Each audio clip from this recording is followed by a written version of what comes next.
امام بخاری رحمہ اللہ تعالی اپنی زندگی کے آخری سالوں میں ایران ہی شفٹ ہو گئے تھے، نیشا پور میں۔ نیشا پور ہی وہ علاقہ ہے جہاں پہ امام مسلم رہتے تھے۔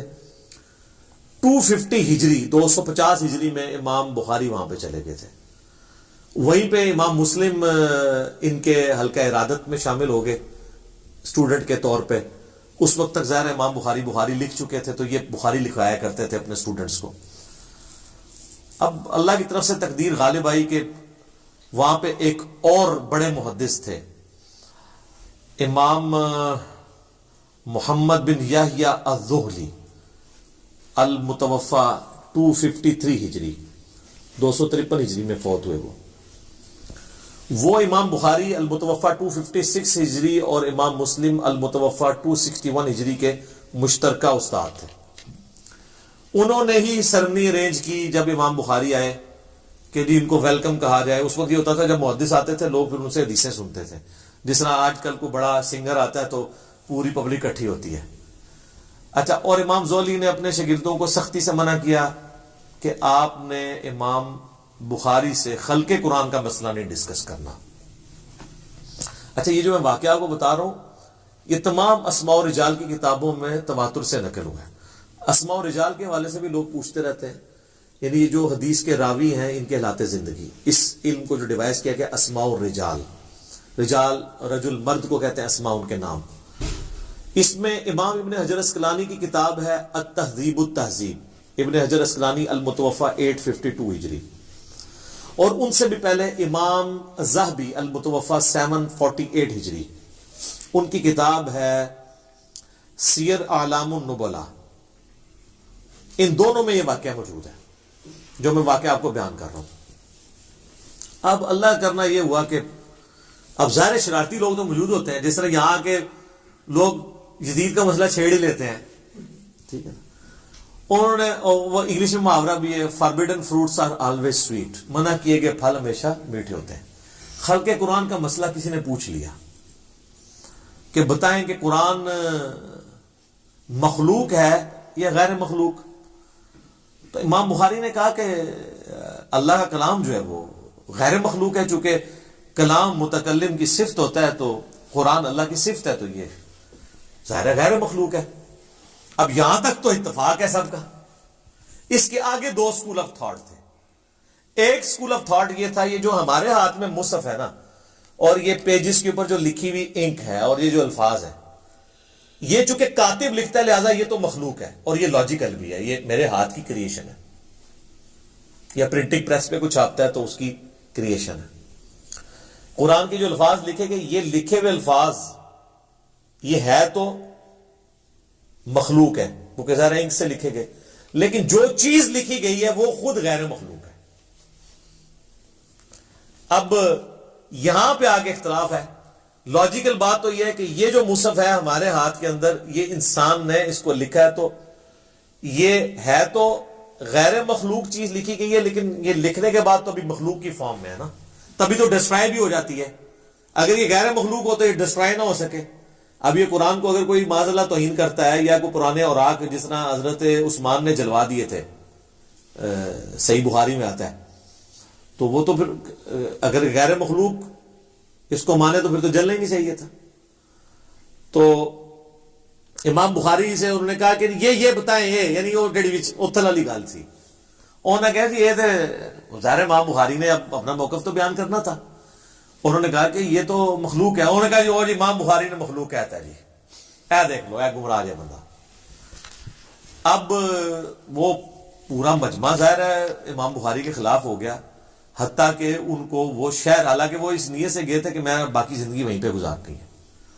اب وہ ان کے استاد صاحب بھی آگے، انہوں نے جناب اناؤنسمنٹ کرا دی۔ انہوں نے کہا اب وہ کیوں یہ کر رہے تھے، وہ امام بن حنبل کے شاگرد تھے، المتوفی 241 ہجری۔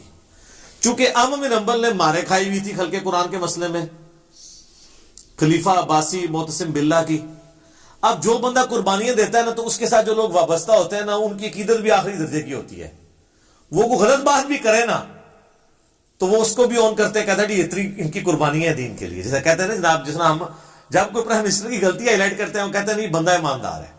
ہم کہتے ہیں یار ایماندار ہے، مان لیا ہے، ہم سٹامپ پیپر پہ لکھ کے دیتے تھے ہم ایماندار مانتے ہیں، لیکن مطلب حکومت میں یہ کمزوریاں آ رہی ہیں، تو وہ وہاں پہ بھی نا وہ نہیں جی خدمات ہے تو ان کو غلط کہہ رہے ہیں وہ بھی بننا ہے، یا انہوں نے نہیں کہا چونکہ اس مسئلے میں غلوف کیا تو ان کے نام پہ غلط چیز منسوب کر دی جائے۔ انہوں نے کہا جی بھائی جی گل یہ ہے کہ بھائی جو بندہ بھی امام بخاری کے اس عقیدے پہ ہے نا، تو امام زولی نے کہا کہ میری مجلس سے وہ اٹھ جائے۔ تو سب سے پہلے امام مسلم اٹھے، امام بخاری تو خیر اٹھ ہی گئے اور نکل گئے، یعنی انہوں نے یہ کہا کہ میں ایگری نہیں کرتا ہوں۔ یہ ایٹیٹیوڈ تھا امام زولی کا۔ اور دوسری طرف امام زولی کا نام اگر ہم آپ کو بتائیں تو آپ کو پتا ہے ان کو کوئی جانتا بھی نہیں ہے۔ ایون اگر آپ ویکیپیڈیا پہ بھی جا کے لکھیں نا امام بخاری امام مسلم تو آپ کو سینکڑوں صفحے ملیں گے، اس بندے کا آپ نام بھی لکھیں نا تو اس بندے کے نام کے ساتھ بھی آپ کو کچھ نہیں ملے گا۔ یہ میں آپ کو بتا رہا ہوں کہ کوئی شخص اگر اختلاف رائے کرتا ہے تو کسی کی خدمات کو ختم نہیں کر سکتا دنیا سے۔ اب جب انہوں نے یہ ان کے ساتھ ایکٹیویٹی پرفارم کی اور امام بخاری کی للہیت دیکھیں، 43 احادیث صحیح بخاری میں امام زولی سے انہوں نے لی ہیں اس کے باوجود، لیکن امام مسلم نے کہا میں نے زولی سے کوئی حدیث نہیں لینی، اور پھر ساتھ انصاف کیا انہوں نے۔ امام بخاری سے کہا کہ آپ میرے استاد ہیں، وہ بھی میرے استاد ہیں، میرا انصاف یہ کہ میں نے زولی سے تو کوئی حدیث نہیں لینی، آپ سے بھی کوئی نہیں ہوگا، تاکہ بیلنس ہو جائے۔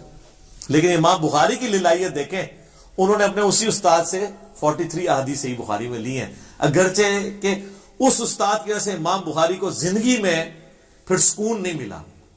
یہاں سے بخارا گئے تو پھر وہاں پہ بھی پہنچ گئے وہ لوگ، انہوں نے کہا کہ یہ تو گمراہ ہو گیا ہے، اور جس طرف جاتے تھے نا وہ کہتے تھے آپ نے ہمارے شہر میں نہیں آنا، آپ تو بدعقیدہ ہو چکے ہیں۔ حتیٰ کہ امام بخاری نے پھر دعا کی کہ اللہ اگر میری زندگی میں اب کوئی خیر باقی نہیں ہے تو مجھے اب تو دنیا سے اٹھا لے۔ حالانکہ بخاری مسلم میں حدیث ہے کہ کوئی موت کی دعا نہ کرے، وہ موت کی دعا اس طرح کی کہ موت مانگنا حرام ہے، لیکن اس طرح اگر کوئی دعا کرتا ہے نا کہ اللہ اب کوئی خیر باقی نہیں ہے تو مجھے عزت کے ساتھ موت دے دے، یہ بالکل جائز ہے۔ تو اپنی زندگی میں انہوں نے برا وقت دیکھا ہے، اپنے آخری، یعنی جو پنجابی کے اندر خیر چنگی نہیں ہوئی، لیکن سر دنیا آج بخاری کرتی ہے، زولی کو کوئی جانتا بھی نہیں ہے۔ زولی کا ذکر اسی طریقے سے ہوتا ہے کہ یار یہ بخاری کا ایک استاد تھا، اس نے ان کو مجلس سے نکالا تھا۔ بہرحال اس شر میں سے خیر یہ نکلا کہ امام مسلم نے انڈیپینڈنٹ سند سے نبی علیہ السلام سے احادیث لی، ورنہ انہوں نے اکثر احادیث بخاری سے لے لینی تھی۔ جیسے کہ امام بخاری کے شاگرد ہیں امام ابن خزیمہ، اس کے بعد ان کے آگے سے شاگرد ہیں امام ابن حبان۔ اب ابن خزیمہ اگر حدیثیں لے کے آتے ہیں تو بخاری سے لے کے آتے ہیں، تو آپ کو مسلم شریف میں کئی حدیثیں امام بخاری سے ملنی تھی، پھر تو لوگوں نے کہنا تھا یہ تو چین تو وہی ہے، بتانے والا تو بیچ میں امام بخاری ہے۔ لیکن آج یہ ہے کہ الحمدللہ امام مسلم کی اپنی سند نبی علیہ السلام تک جاتی ہے الگ سے، جس میں بخاری نہیں آتے، اور بخاری کی الگ سے جاتی ہے جس میں امام مسلم تو ظاہر نہیں آئیں گے، وہ اسٹوڈنٹ ہے۔ اس کے باوجود آلموسٹ 50% احادیث دونوں میں کامن ہے۔ 1906 احادیث بخاری مسلم میں کامن ہے، جو الگ سے عرب سکالر نے کتاب لکھی ہے اللؤلؤ والمرجان، جو قرآن میں ہے نا 2 موتی ہیں، تو انہوں نے کہا ایک موتی بخاری ایک مسلم، وہ ایک جگہ جمع کر دی انہوں نے، اردو میں بھی اس کی ٹرانسلیشن ہو کے آ چکی ہے۔ اور ویسے اگر آپ کنٹینیوس نمبرنگ دیکھیں تو بخاری میں 7563 احادیث ہیں اور مسلم میں بھی 7563 ہیں۔ یہ انہوں نے آنر کیا، دونوں کی نمبرنگ اس طرح ایڈجسٹ یہ برابر ہے۔ اور اس میں تکرار اگر نکال دینا جو ریپیٹیشن ہے تو بخاری میں آلموسٹ 4000 ہے، مسلم میں بھی 4000 ہے، تو 4000 ہیں اور دونوں میں کامن آلموسٹ 1906، 50% احادیث آلموسٹ کامن ہے۔ تو قرآن میں بھی آیا نا معاملے کے لیے 2 گواہوں کی ضرورت ہے، تو اللہ تعالیٰ نے 2 گواہ دے دیا انڈیپینڈنٹ سورس ہے۔ یہ اس شر میں سے خیر نکلا، اللہ کی خفیہ تدبیر تھی، یہ ہونا تھا۔ بہرحال اس سے کئی ایک چیزیں آپ کو پتہ چلی کہ امام بخاری کتنے اعلیٰ اخلاق کے مالک تھے کہ اسی استاد سے حدیثیں لی۔ امام مسلم کتنی احتیاط کرنے والے تھے کہ انہوں نے کہا میں نے اگر ایک استاد سے اختلاف کیا، دوسرے سے ایک مسئلے میں اختلاف ہوا ہے نا، انہوں نے اس استاد کو 0 سے ملٹیپلائی نہیں کیا، عزت اسی کی عزت کی وجہ سے بخاری سے بھی حدیثیں نہیں لی، یہ نہیں کہا کہ گمراہ کہہ دیا۔ اعلیٰ ظرفی کا مظاہرہ کیا امام بخاری نے، امام مسلم نے بھی۔ اور الحمدللہ آج ہمارے پاس دونوں ذخیرے احادیث موجود ہیں، اور اللہ تعالیٰ کی یہ نعمت ہے. آپ دیکھ لیں، نہ یہ صحابہ ہیں، نہ یہ تابعین ہیں، یہ نہ تبع تابعین ہیں. امام بخاری، امام مسلم تبع تابعین میں سے آتے ہیں.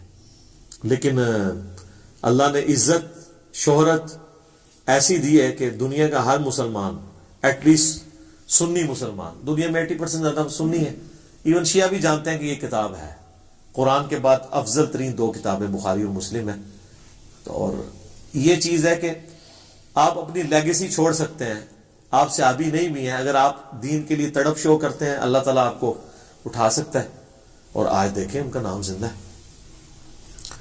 اس واقعے کی کلیریفیکیشن اس لیے بھی ضروری میں سمجھتا تھا، اس لیے میں نے یہ سوال انٹرٹین کیا. یہ سوال مختلف فارم میں ہمارے پاس آیا.